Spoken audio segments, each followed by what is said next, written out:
Hey, it's Jimmy. Let's go over some common questions and some processes you need to do when you're thinking about grinding a stump. Question 1. How big of a stump can I grind? Some of that depends on the tractor. Now, if you can drive over it and it's ground level, it could be 3 inches wide or 3 miles wide. It doesn't matter. If you get some height on it like this, then you're limited to the height of your 3-point hitch and the length of your tractor arms. So whatever I can fit between this tire and this flywheel or this drawbar, it depends on your make and model. But if I can fit it between 36 inches and it's not taller than this PTO shaft, 14 inches. So 3 foot by 14 inches, I can back up, drop this down and drive forward. The one I've got to work on today, I think I've got to cut some off the top. See how it looks like you probably wouldn't want to do that? We definitely need to take the chainsaw to this first. So when you're starting to plan your attack, you need to make sure there aren't any obstacles that could damage your tractor, your tool, or yourself. Here are some bricks. Those don't need to be there.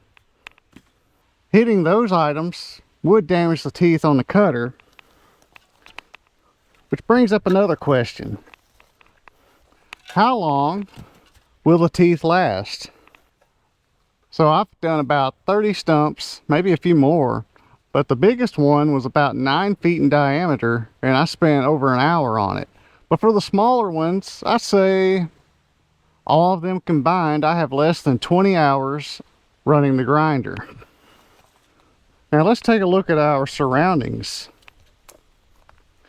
If the tractor is up here, the grinder shield's going to be over here, and that might hit the tree to the side. But the other thing is, any grinding chips that hit this tree are going to bounce off, hit the operator in the face. So let's turn the tractor around. I'll have clearance over here for my grinder guard to be on the left again. It's going to throw wood chips at the building, and they're going to ricochet off that and hit the operator in the face. Having something to catch all the debris is advisable to protect the building and maybe deflect some things away from the operator. It's time to cold start this saw. Got to go full choke, pull it 2 times, it'll catch but it won't run. Half choke, pull it, then it'll run.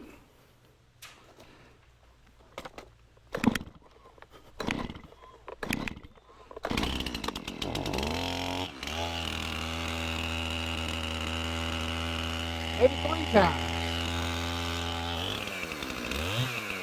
The lower you go, the better. So I'm gonna go about right here.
So after careful consideration, I have found that I will only be able to start from this side and go this way, and the guard's going to be in my way. Now the way this rotates, this direction. And the reason you don't start from here is because the teeth will hit and try to lift or roll, and it'll roll this way. So if I put it there, it's going to do a lot of hopping if it ever grinds at all. So when you have your work over here, The teeth will catch it, and it'll pull the attachment deeper into the ground. And gravity is your friend.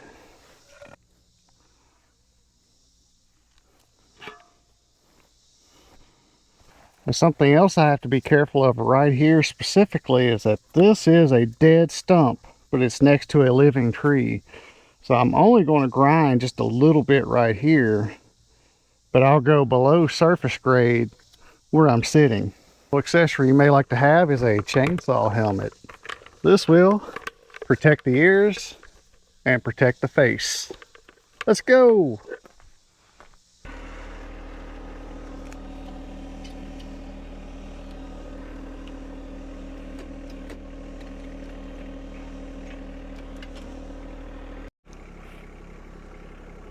Be at low idle to turn this on and turn it off.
When you've been working it hard like that, it's important to let it run at a low idle to help the cooling system bring down the engine temp.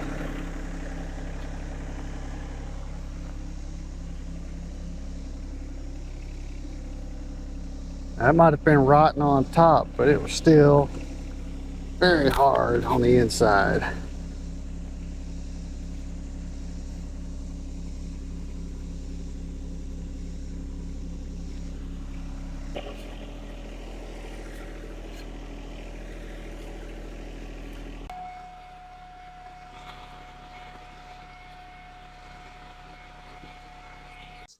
So this is good enough for now. This is below ground level.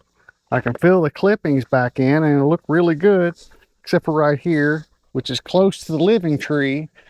And I didn't want to get that close right there.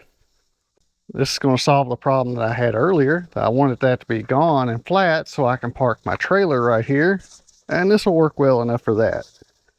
Eventually this will rot and settle down a little bit. I might have to bring in some field dirt. But that's probably at least 2 years off. How many years has it been since you saw this move? I used to be better at this in the 90s.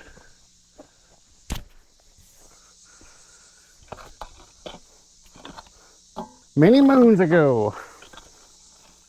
Like, I'll rake all this out. I'll come back tomorrow and the chickens will have it moved everywhere else. I hope you found these tips helpful. If you do, hit that like button, leave a comment. If you'd like to see some other demonstration or technique explained, I can try to do that. Leave it in a comment. But for now, that's a wrap. Thanks for hanging with me today. I'll catch you all on the next one.